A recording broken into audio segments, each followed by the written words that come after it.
Hello every one. ഇന്ന് നമ്മൾ ഈ വീഡിയോയിൽ ഡിസ്കസ് ചെയ്യാൻ പോകുന്നത് സോഴ്സസ് ഓഫ് വാട്ടർ ആണ്. നമുക്കറിയാം സോഴ്സസ് ഓഫ് വാട്ടർ എന്താണ്? വെള്ളം നമുക്ക് കിട്ടുന്ന കുറച്ച് സോഴ്സസ്. അത് തന്നെ രണ്ട് ടൈപ്സ് ഉണ്ട്. രണ്ട് തരത്തിൽ നമുക്ക് അതിനെ ക്ലാസിഫൈ ചെയ്യാം. സർഫസ് സോഴ്സ് ഓഫ് വാട്ടർ എന്നും sub surface source of water എന്നും. അതിൽ സർഫസ് സോഴ്സ് ഓഫ് വാട്ടർ എന്ന് വെച്ചാൽ നോർമലി എർത്ത് സർഫസിൽ കാണപ്പെടുന്ന വാട്ടർ സോഴ്സാണ്. അതൊക്കെയാണ് ഈ റിവർ, പോൺസ്,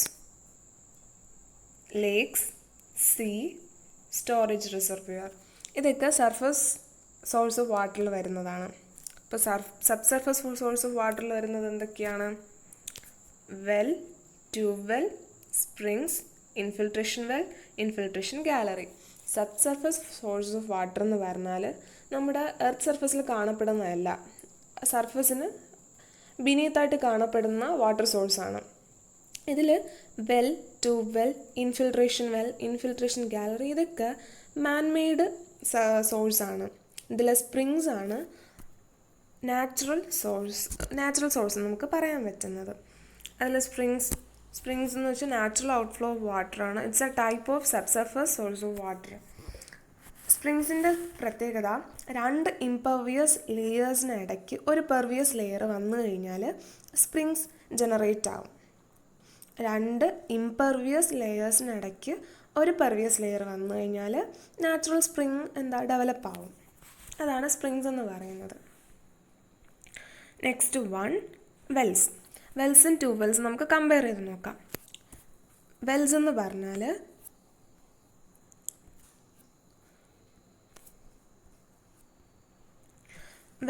വെൽസിൽ നമുക്കറിയാലോ, വെൽസ് ഒരു സബ് സർഫസ് സോഴ്സ് ഓഫ് വാട്ടറാണ്. വെൽസ് അത് മാൻമെയ്ഡും ആണ്. വെൽസിൻ്റെ ഡയമീറ്റർ നോർമലി വരുന്നത് 2 to 9 മീറ്റർ റേഞ്ചാണ്. അതിൻ്റെ ഈൽഡ് എന്ന് പറയുന്നത് 2 to 6 ലിറ്റർ പെർ സെക്കൻഡ് ആണ്. ഡയമീറ്റർ 2 to 9 മീറ്ററും ഈൽഡ് 2 to 6 ലിറ്റർ പെർ സെക്കൻഡുമാണ്. വെൽസ് തന്നെ നമുക്ക് രണ്ടായിട്ട് പറയാം. ഷാലോ വെല്ലും ഉണ്ട്, ഡീപ്പ് വെല്ലും ഉണ്ട്. ഷാലോ വെൽ എന്ന് പറയുന്നത് ഡെപ്ത് കുറഞ്ഞത്, ഡീപ്പ് വെൽ എന്ന് പറയുന്നത് ഡെപ്ത് കൂടിയത്. ഓക്കെ, ഷാലോ വെല്ലിൻ്റെ ഡെപ്ത് 70 മീറ്ററിനേക്കാളും കുറവായിരിക്കും ഡെപ്ത്. ഡീപ്പ് വെല്ലിനാണെങ്കിലോ 70 മീറ്ററിനേക്കാളും ഡെപ്ത് കൂടുതലാണ് ഡീപ്പ് വെല്ലിൽ വരുന്നത്. ഓക്കെ, ഇനി ട്യൂബ് വെൽസിൻ്റെ ഡയമീറ്റർ നോർമൽ വെൽസിനേക്കാളും കുറവാണ്. 15 to 45 സെൻറ്റിമീറ്റർ റേഞ്ചേ ഉള്ളൂ ട്യൂബ് വെൽസിൻ്റെ ഡയമീറ്റർ. ഈൽഡോ വളരെ കൂടുതലാണ് നോർമൽ വെൽസിനേക്കാളും, 45 litre per second. Just compare ചെയ്ത് നോക്കി നോക്ക്. വെൽസിനാണെങ്കിൽ ഡയമീറ്റർ 2 to 9 മീറ്റർ ആയിരുന്നു. ഇവിടെ വന്നപ്പോൾ ഡയമീറ്റർ വളരെ കുറഞ്ഞു, 15 to 45 സെൻറ്റിമീറ്ററായി. ഈൽഡാണെങ്കിലോ 2 to 6 ലിറ്റർ പെർ സെക്കൻഡ് ആയിരുന്നത് ട്യൂബ് വെൽസ് എത്തിയപ്പോഴത്തേക്ക് 45 ലിറ്റർ പെർ സെക്കൻഡ് ആയി. ഇതാണ് വെൽസും ട്യൂബ് വെൽസും. ഇനി ഈ ട്യൂബ് വെൽസിനെ തന്നെ രണ്ട് ക്ലാസിഫിക്കേഷൻ ഇതിൽ പറയുന്നുണ്ട്. ക്യാവിറ്റി ട്യൂബ് വെല്ലും സ്ട്രെയിനർ ടൈപ്പ് ട്യൂബ് വെല്ലും. ഇതിലാദ്യം നമുക്ക് സ്ട്രെയിനർ ടൈപ്പ് ട്യൂബ് വെല്ലിനെ കുറിച്ച് നോക്കാം. അപ്പോൾ ഈ strainer type tube well most commonly use ചെയ്യുന്നത് strainer type tube വെല്ലാണ്.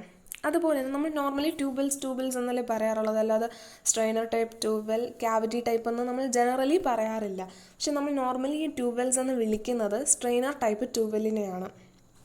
Strainer type tube വെല്ലിൻ്റെ speciality, it contain wire mesh ആണ്. ഇവിടെ ഈ ഫിഗറിൽ ഡോട്ടഡ് ലൈൻസ് ഇട്ട് കൊടുത്തിരിക്കുന്നത് വയർ മെഷാണ്. വയർ മെഷ് ഈ മെയിൻ പൈപ്പ് ഉണ്ടല്ലോ, ഇതിലെ സോളിഡ് ലൈൻ കാണിച്ചിരിക്കുന്നില്ല ഫിഗറിൽ, ആ സോളിഡ് ലൈൻ എന്ന് പറയുന്നത് മെയിൻ പൈപ്പാണ്. ഈ മെയിൻ പൈപ്പിന് ചുറ്റും റാപ്പ് ചെയ്ത് കൊടുക്കുന്നതാണ് വയർ മെഷ്. അപ്പോൾ ഈ മെയിൻ പൈപ്പിലും പെർഫറേഷൻസ് ഉണ്ട്. ആ പെർഫറേഷൻ ഹോൾസ് കുറേ കൂടെ ലാർജർ സൈസ് ആയിരിക്കും വയർ മെഷിലുള്ള ഹോൾസിനേക്കാളും. അപ്പോൾ രണ്ടിലും ഹോൾസിൻ്റെ സൈസ് ഡിഫറൻസ് ആണ്. മെയിൻ പൈപ്പിൽ കുറേ കൂടെ ബിഗർ ഹോൾസ് ആയിരിക്കും, വയർ മെഷിൽ കുറേ കൂടെ സ്മോൾ സൈസ് ആയിരിക്കും.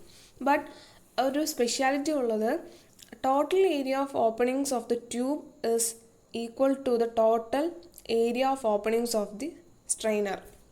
അതായത് നമ്മുടെ പൈപ്പിലുള്ള ഓപ്പണിങ്സിൻ്റെ ടോട്ടൽ ഏരിയ എന്ന് പറയുന്നതും മെഷസിലെ ഹോൾസിൻ്റെ ടോട്ടൽ ഏരിയ എന്ന് പറയുന്നത് സെയിം ആണ്. അങ്ങനെ ഏരിയ അല്ലെങ്കിൽ ഹോൾസിൻ്റെ ഏരിയ സെയിം ആക്കുന്നതിനൊരു പ്രത്യേകതയുണ്ട്. അത് എന്തിനു വേണ്ടിയിട്ടാണ് അങ്ങനെ സെയിം ആക്കുന്നത്? വെലോസിറ്റി ഓഫ് ഫ്ലോ മാറാതിരിക്കാൻ വേണ്ടിയിട്ടാണ്. അപ്പം നമുക്ക് ഹോൾസ് ഇങ്ങനെ, അതായത് വീണ്ടും ഓപ്പണിങ്സ് ഇങ്ങനെ കൂടുന്തോറും അല്ലെങ്കിൽ കുറയും തോറും വെലോസിറ്റി ചേഞ്ച് ചെയ്യാനുള്ള, വെലോസിറ്റി മാറാനുള്ള ഒരു ഒരു ഒരു ചാൻസ് ഉണ്ട്. അപ്പോൾ അത് അവോയ്ഡ് ചെയ്യാൻ വേണ്ടിയിട്ടാണ് നമ്മളിങ്ങനെ ഈ ഹോൾസിൻ്റെ ഏരിയ സെയിം ആയിട്ട് കൊടുക്കുന്നത്. ഓക്കെ, അപ്പോൾ ഇതിലിനി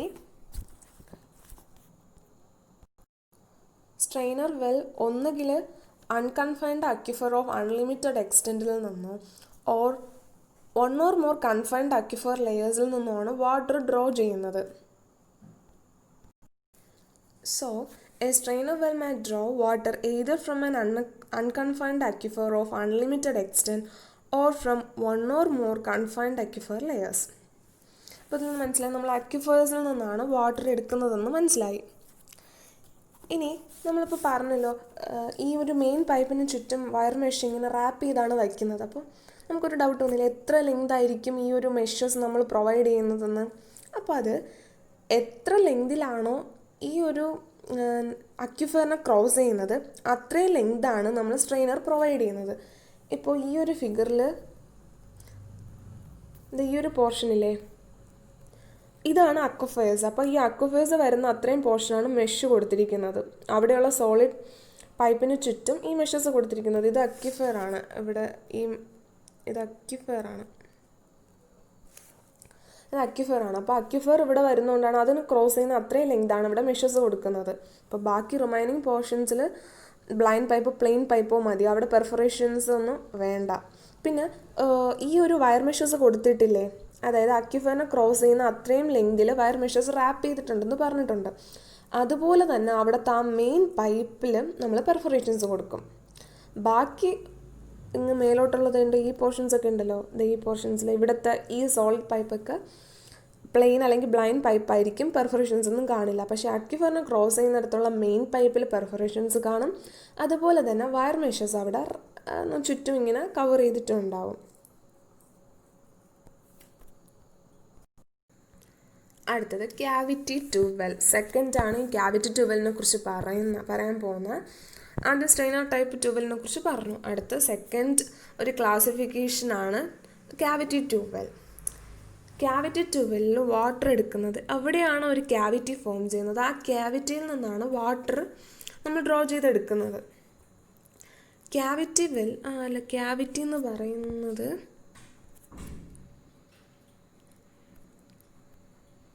ഇതാണ് ക്യാവിറ്റി. ഈ ക്യാവിറ്റിയിൽ നിന്നാണ് വാട്ടർ ഇങ്ങനെ നമ്മൾ പുറത്തോട്ട് ഡ്രോ ചെയ്തെടുക്കുന്നത്. ക്യാവിറ്റി ട്യൂബ് വെൽ എന്ന് പറയുന്നത് ഡീപ്പ് വെല്ലിന് സിമിലർ ആണ്. നമ്മൾ നോർമലി ഒരു വെല്ല് പറഞ്ഞില്ലേ, വെല്ലിലെ തന്നെ ഡീപ്പ് വെല്ലിന് സിമിലർ ആണ് ഈ ക്യാവിറ്റി ട്യൂബ് വെൽ. ഇവിടെ കൺഫൈൻഡ് അക്വിഫറിൽ നിന്നാണ് cavity tube well water draw ചെയ്യുന്നത്. ഈ ക്യാവിറ്റി കൺഫൈൻഡ് അക്വിഫറിന് തൊട്ട് മുകളിലായിട്ട് ഒരു സ്ട്രോങ് ഇംപെർവിയസ് മെറ്റീരിയലും കൂടെ കാണും. ഇത്രയേ ഉള്ളൂ ക്യാവിറ്റി ട്യൂബ് വെല്ലിനെ കുറിച്ച്. അടുത്ത ഒരു സബ്സർഫസ് സോഴ്സ് ഓഫ് വാട്ടറാണ് ഇൻഫിൽട്രേഷൻ ഗാലറി.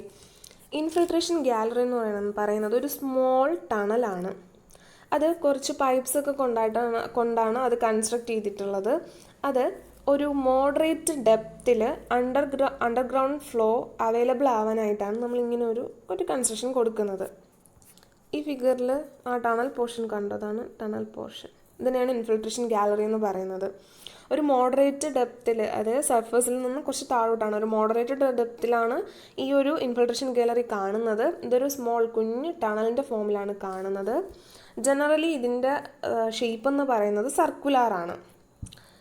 അതുപോലെ തന്നെ വാട്ടർ സൈഡ്സിൽ നിന്നും ബോട്ടത്തിൽ നിന്നാണ് ഈ ടണലിലോട്ട് വാട്ടർ എൻ്റർ ആവുന്നത്. നോർമലി ഗാലറീസ് ഒക്കെ കൺസ്ട്രക്ട് ചെയ്യുന്നത് റിവർ ബാങ്കിന് പാരലൽ ആയിട്ടായിരിക്കും. അപ്പോൾ ഇതൊരു ഹൊറിസോണ്ടൽ സ്ട്രക്ചറാണ് ഇൻഫിൽട്രേഷൻ ഗാലറി എന്ന് പറയുന്നത്. അടുത്ത next one infiltration wells. Infiltration wells ഫിഗറിൽ കാണിച്ചിട്ടില്ലേ, ഇതൊരു ഇൻഫിൽട്രേഷൻ വെല്ലിൻ്റെ ഒരു ഫിഗറാണ്. നമുക്ക് water from various infiltration well is collected in a well is known as jack well. കണ്ടു, ഇതുപോലുള്ള കുറേ ഇൻഫിൽട്രേഷൻ വെൽസിൽ നിന്ന് വാട്ടർ കളക്ട് ചെയ്ത് നമ്മൾ സ്റ്റോർ ചെയ്യുന്ന വെല്ലിന് പറയുന്ന പേരാണ് ജാക്ക് വെൽ. അടുത്തത് ഇൻഡെക്സ്. ഇൻഡെക്സ് എന്ന് പറഞ്ഞാൽ large quantity of water take ചെയ്യാൻ വേണ്ടിയിട്ടാണ് ഇൻഡെക്സ് നോർമലി യൂസ് ചെയ്യാറുള്ളത്. അതൊരു പെർമനൻറ്റ് സ്ട്രക്ചറാണ് ഇൻഡെക്സ് എന്ന് പറയുന്നത്. Normally large quantity of water take ചെയ്യാൻ വേണ്ടിയിട്ടാണ് ജാക്ക് വെൽസ് യൂസ് ചെയ്യുന്നത്. ഇനി ഈ ഇൻഡെക്സിൻ്റെ ലൊക്കേഷൻ അഫക്റ്റ് ചെയ്യുന്ന ഫാക്ടേഴ്സാണ്. Factors affecting location of index കുറച്ച് അപ്പോൾ നോർമലി നമുക്ക് എന്താ ഈ ഇൻഡെക്സ് ഒക്കെ അത് ലാർജ് ക്വാണ്ടിറ്റി ഓഫ് വാട്ടർ ഒക്കെ സ്റ്റോർ ചെയ്ത് വെക്കണ്ടേ, അല്ലെങ്കിൽ ക്യാരി ചെയ്യണ്ടേ. അപ്പോൾ മെയിനായിട്ട് എന്താ ഫ്ലഡ് വരുന്ന പ്ലേസ് ആവാൻ പാടില്ല, അങ്ങനത്തെ കുറച്ച് ജനറൽ കാര്യങ്ങൾ തന്നെയാണ് ഇതിൽ പറഞ്ഞിട്ടുള്ളത്. നിയർ ടു ട്രീറ്റ്മെൻറ്റ് പ്ലാന്റ് ആയിരിക്കണം, ഒരു പ്യൂർ സോണിലായിരിക്കണം ലൊക്കേറ്റ് ചെയ്യേണ്ടത്, away from navigation channel, not affected by flood, should available in summer season, provided at a concave side, upstream of river. അപ്പോൾ ഇതൊക്കെ കുറച്ച് ജസ്റ്റ് പോയിൻറ്റ്സ് ആണ്. ഇത് ഇങ്ങനെ കാണുന്ന പഠിച്ചു വെക്കേണ്ട കാര്യമൊന്നുമില്ല. ഇനി അടുത്ത് പറയുന്നത് നമ്മളിപ്പോൾ ഫുൾ വാട്ടറിൻ്റെ കാര്യങ്ങളൊക്കെയാണ് പറഞ്ഞത്, സോഴ്സ് ഓഫ് വാട്ടറാണ് പറഞ്ഞത്. അപ്പോൾ ഈ വാട്ടറൊക്കെ ചില കേസിൽ ക്യാരി ചെയ്യാൻ പൈപ്പ് ആവശ്യമാണ്. ഇതിലൊരു 3 ടൈപ്സ് ഓഫ് പൈപ്പാണ് പറയുന്നത്. കാസ്റ്റ്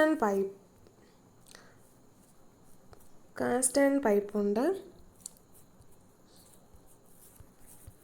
RCC പൈപ്പുണ്ട്, സ്റ്റീൽ പൈപ്പുണ്ട്. ഈ 3 പൈപ്പ്സിനെ കുറിച്ചാണ് അടുത്ത് പറയുന്നത്.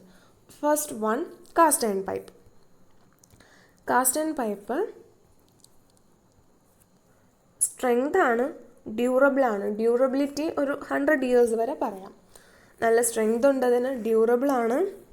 It can withstand external compressive load withstand ചെയ്യേണ്ട ക്യാപ്പബിലിറ്റി കാസ്റ്റ് ആൻഡ് പൈപ്പ്സിനുണ്ട്. പിന്നെ maximum it can withstand only 700 kN/m². അപ്പോൾ ഒരു 700 kN/m² കംപ്രസീവ് സ്ട്രെങ്ത് വരെ വിത്ത്സ്റ്റാൻഡ് ചെയ്യേണ്ട ക്യാപ്പബിലിറ്റി ആർക്കുണ്ട്? കാസ്റ്റ് ആൻഡ് പൈപ്പിനുണ്ട്. അത് ഹെവിയാണ്. ഹെവി മീൻസ് അതിൻ്റെ സെൽഫ് വെയിറ്റ് വളരെ കൂടുതലാണ്. അതുകൊണ്ട് തന്നെ ട്രാൻസ്പോർട്ടേഷൻ ഡിഫിക്കൽട്ടാണ്. ഇപ്പോൾ താഴെ പറയുന്ന 2 പോയിൻറ്റ് നെഗറ്റീവ് ഒരു എൻ്റെ ഡ്രോബാക്ക് പോലെ പറയുന്നതാണ്. കാരണം ട്രാൻസ്പോർട്ടേഷനൊക്കെ ഡിഫിക്കൽട്ടി ആണെങ്കിൽ നമുക്ക് കാസ്റ്റ് ആൻഡ് പൈപ്പ് നമുക്ക് ഉപയോഗിക്കാൻ ഇത്തിരി പാടാണ്. അതുപോലെ തന്നെ വാട്ടർ കൺവെയൻസ് ഡിക്രീസ് ഓവർ ടൈമിനനുസരിച്ച് വാട്ടർ കൺവെയൻസ് കുറയും. അപ്പം ഇത് രണ്ടും ഒരു ഡ്രോബാക്കാണ്. ഇത് രണ്ടും അതിൻ്റെ ഒരു പോസിറ്റീവ് സംഭവമാണ്. ഇത് 3 നല്ല രീതിയിൽ കംപ്രസീവ് ലോഡ് ക്യാരി ചെയ്യുന്നുണ്ട്, സ്ട്രെങ്ത് ആണ്, ഡ്യൂറബിൾ ആണ്. പക്ഷേ നെഗറ്റീവായിട്ടിരുന്നത് നല്ല ട്രാൻസ്പോർട്ടേഷൻ ഡിഫിക്കൽട്ടാണ്. അതുപോലെ water conveyance decreases over time. അപ്പോൾ ഇതാണ് cast and pipe. Next second one, RCC pipe. RCC pipe എന്താ? Reinforced cement concrete pipe. അത് എക്കണോമിക്കലാണ്. ലൈഫ് എന്ന് പറയുന്നത് 75 years ആണ്. നോർമലി ഒരു കോൺക്രീറ്റ് കൺസ്ട്രക്ഷൻ്റെയൊക്കെ ലൈഫ് തന്നെയാണ് RCC പൈപ്പിനും ലൈഫ് 75 years. അടുത്ത് third one, steel pipe. Steel pipe expensive ആണ്, കാരണം അത് കൊറോഷൻ ഫ്രീ SS പൈപ്പൊക്കെ ആയിരിക്കും. എക്സ്പെൻസീവ് ആണ്, ലൈറ്റ് വെയ്റ്റ് ആണ്, ഇൻറ്റേർണൽ പ്രഷർ റെസിസ്റ്റ് ചെയ്യും, ഈസി ട്രാൻസ്പോർട്ടേഷനാണ്. കാരണം ഓൾറെഡി പറഞ്ഞു ഇത് ലൈറ്റ് വെയ്റ്റ് ആണ് സ്റ്റീൽ പൈപ്പ്. അപ്പോൾ ട്രാൻസ്പോർട്ടേഷൻ കുറേ കൂടി ഈസിയാണ്. നമ്മൾ ആദ്യം വെച്ച കാസ്റ്റ് ആൻഡ് പൈപ്പിന് ഒന്ന് അതിൻ്റെ നെഗറ്റീവൊക്കെ ഒന്ന് മാറിയിട്ട് അതിലെ മെയിൻ നെഗറ്റീവ് എന്തായിരുന്നു? ട്രാൻസ്പോർട്ടേഷൻ ഡിഫിക്കൽട്ടിയാണ്. ഇവിടെ ലൈറ്റ് വെയ്റ്റ് ആയതുകൊണ്ട് തന്നെ സ്റ്റീൽ പൈപ്പിന് ട്രാൻസ്പോർട്ടേഷൻ ഈസിയാണ്. അടുത്ത വാക്യൂം കോസസ് ഡിസ്റ്റോർഷൻ. ഇപ്പം ഇതിൽ വാക്യൂംസ് ഒക്കെ ഫോം ചെയ്ത് കഴിഞ്ഞാൽ ഇതിന് ഡിസ്റ്റോർഷൻ സംഭവിക്കും. പക്ഷെ ഇതിൽ കംപ്രസീവ് ലോഡ് വിത്ത്സ്റ്റാൻഡ് ചെയ്യേണ്ട കഴിവില്ല. Cast and പൈപ്പിന് അതുണ്ടായിരുന്നു. 700 kN/m² വരെ വിത്ത്സ്റ്റാൻഡ് ചെയ്യേണ്ട പറ്റുന്നുണ്ടായിരുന്നു. സ്റ്റീൽ പൈപ്പിൽ നോട്ട് വിത്ത്സ്റ്റാൻഡ് കംപ്രസീവ് ലോഡ്.